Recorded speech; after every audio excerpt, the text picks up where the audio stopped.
Deepweb. It's one of the nicest things in the world. It's not because it makes people happy or anything. That's because here people can be true to themselves. Their truth, you can express your own opinion. Buy what you want. Do what you like. When you're on the deep web, you have complete freedom.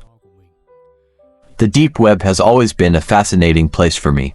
And by the time the story I'm about to tell happens, I was in college at the time. A lot of people in my school at the time was running on the deep web. It's almost a trend. With more and more people accessing the deep web, I feel so safe. So I tried it too. At that time I also heard and read a lot of scary stories. Scary about the deep web, about you will be hacked and tracked. If you go to dangerous websites and hackers on the deep web, you can even find out your home address. These stories are the main reason that kept me away from the deep web. But now, with a lot of my friends at school, college access to it like rice, I decided to try it out too. I asked a friend to come and help me install some software. When he comes, so we opened up the laptop and started setting it up. He told me we were going to use Tor, a software that gives you access to the deep web. He also asked me that, am I going to do anything illegal? I said no. He said he wouldn't need to install Tails.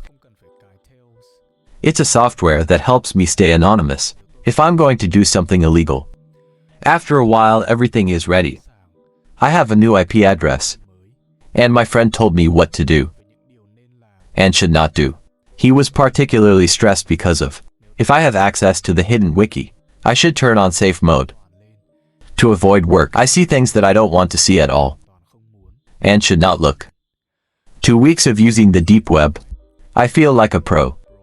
I've visited a lot of pages, different web, meet some amazing people, make new friends, and I even bought some drugs up here.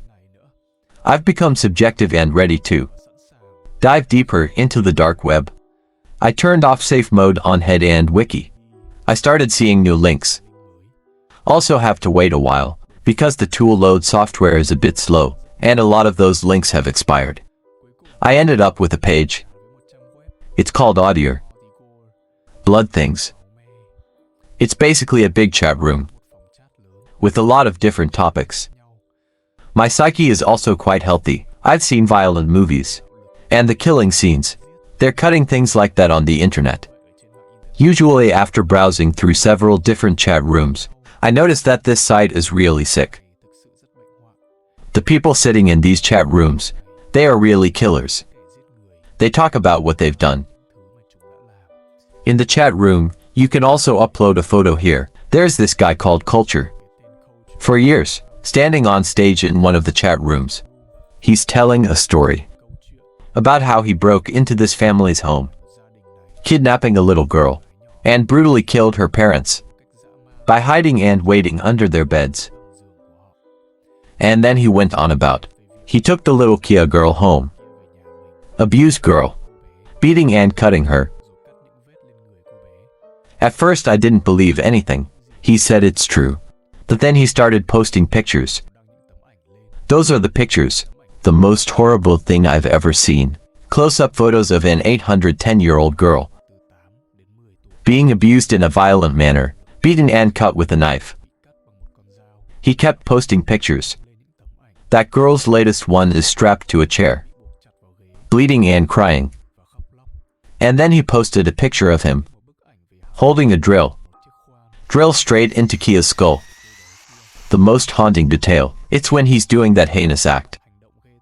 He's looking straight at the camera, with joy clearly on his face. I've sat still and seen enough. Then start calling messages into this chat room. You guys are sick and deserve to die. Doe, how can you go to sleep peacefully after doing these things? So immediately the people in that chat room started teasing me. They say that I'm just a helpless and worthless child. It's like the little girl in those pictures. And said I shouldn't be in the adult zone. It's for real, men. Call me a coward. Culture for years later. I also said something in the chat. He said that So, where do you live, man? I'm sure everyone will have fun too, if you're on this website. I then did an extremely stupid act, and replied that, I'm calling the police, and they're going to shut this site down. After less than a minute, everything on this site turns black, and a chat box with green text pops up. There's a guy named admin who sends a message. He said call the cops and you'll regret it.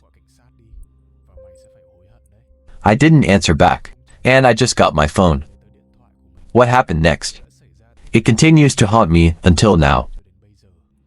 I got a text message notification. It comes from my phone. I opened it up with the text message. Call the police and you're dead. It doesn't have a phone number here. It doesn't even show a strange number name. So it's just an empty space. I looked back at my laptop and realized that my computer's webcam is turned on. I quickly ran over and covered it, but I saw it on the screen. It's a picture of me. I'm looking at my phone. I felt very stunned and immobile for a while. That's when the admin left a message. Put the phone down. Now open up the webcam. I put the phone down, but still didn't turn on the webcam. Then he texted again and so on. And then he posted my real name, age and home address in the chat and follow-up. That would be bad. If you and your friends are missing, remind him to say. And then I did what he said and turned on the webcam. Then he told me to follow his instructions, so that I could never get back to that site again. I followed every step he said. And after it's done, I got another message saying, don't try to come back now. And like before, it doesn't have a phone number. Then, I still borrow my friend's phone to call the police, but they were never able to find that site. If you have access to the deep web, remember that. Don't explore too deep. Especially when you don't have special software to protect ourselves. I was a stupid kid. And just hope that no one else makes the same mistakes as me. I've moved to a new place and change all of your personal information. But so far, I keep having nightmares about it. I was so obsessed with what happened. The police tried to find the Kia website, but all attempts failed.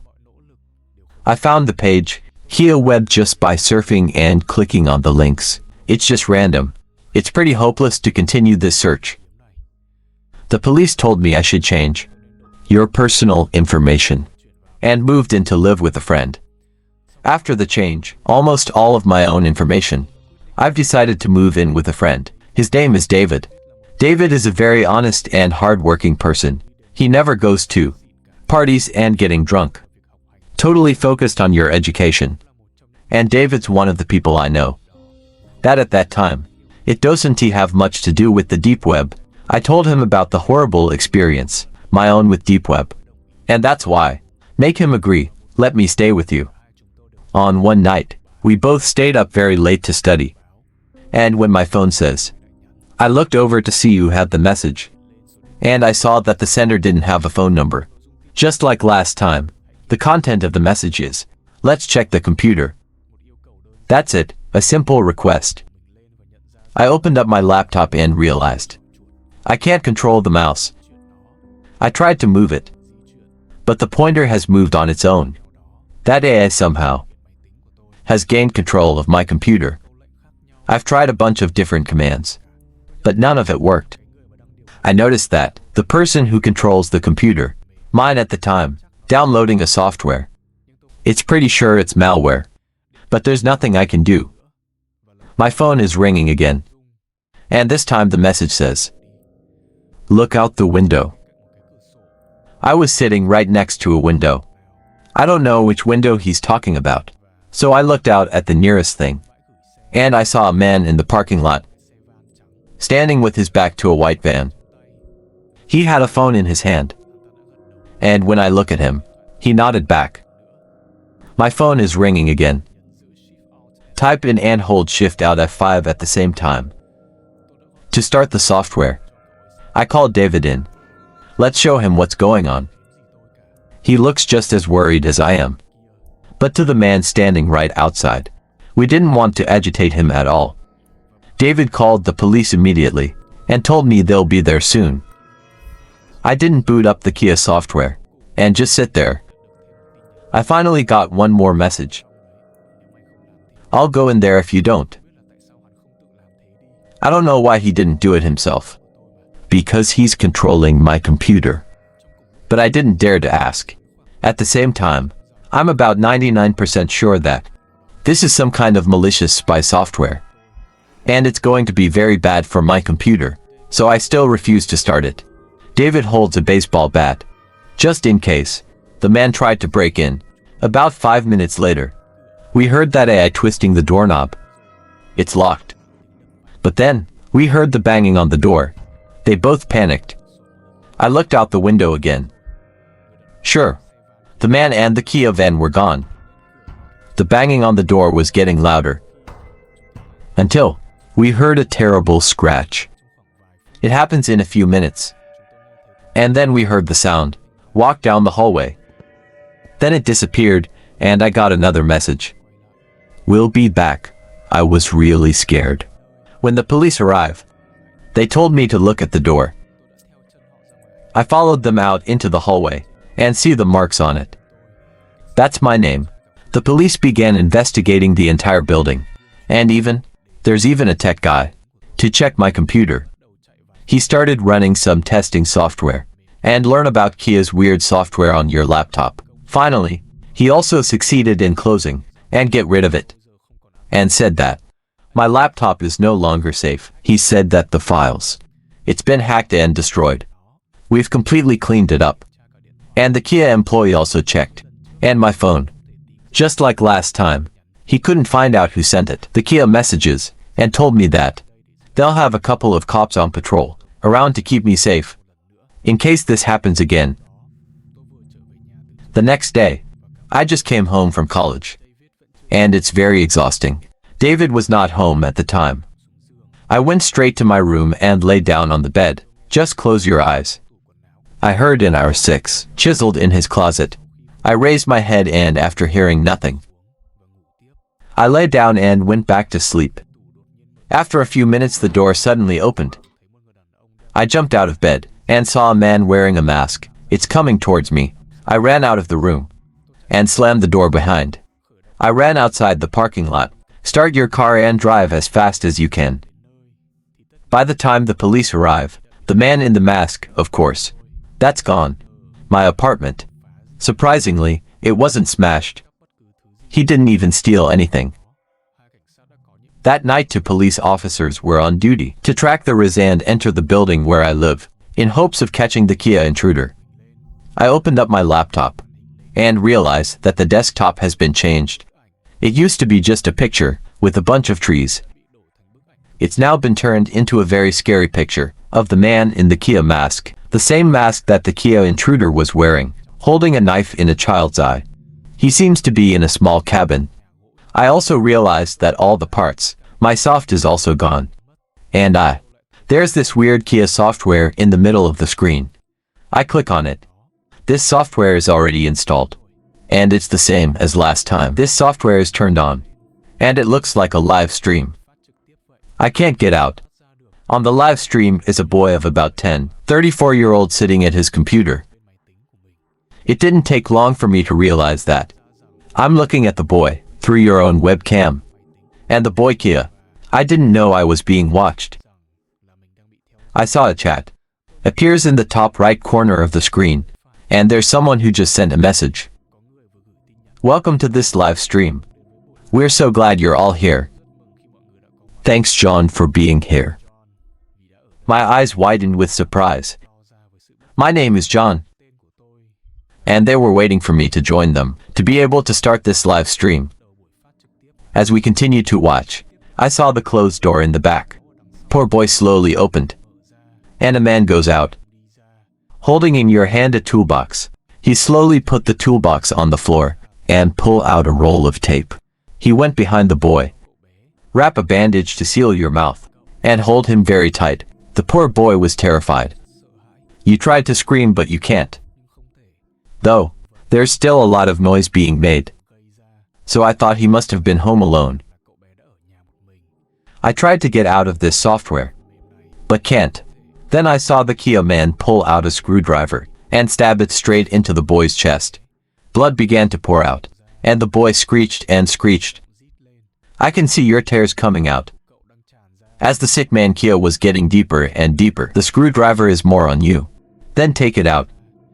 The man then took out a hammer and smash it on your hand a few times until it's just a bunch of bloody dumpsters. I've tried every command to get out of here, but they don't work. I noticed that people watching the Kia livestream, cheering for the man under the plaster, and asked him to do something different with him. The man then pulled out an electric saw, put it on the boy's face and started on him.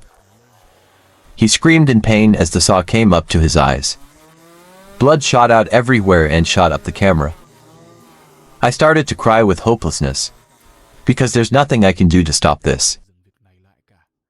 And then this man reached for the Kia screwdriver and plucked out the boy's eyes raw, then take out a big knife.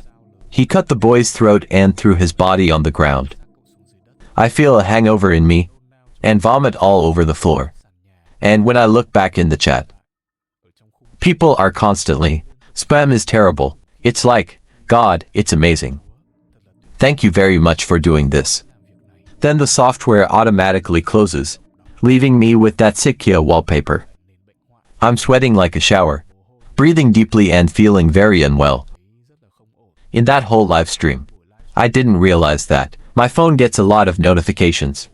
I checked and saw that hate and curse messages were all sent to by my family and friends. I called mom to ask what happened, and she said, "I sent you a sick and weird live stream. It comes to everyone. I can't believe you're such a person." Someone called the police.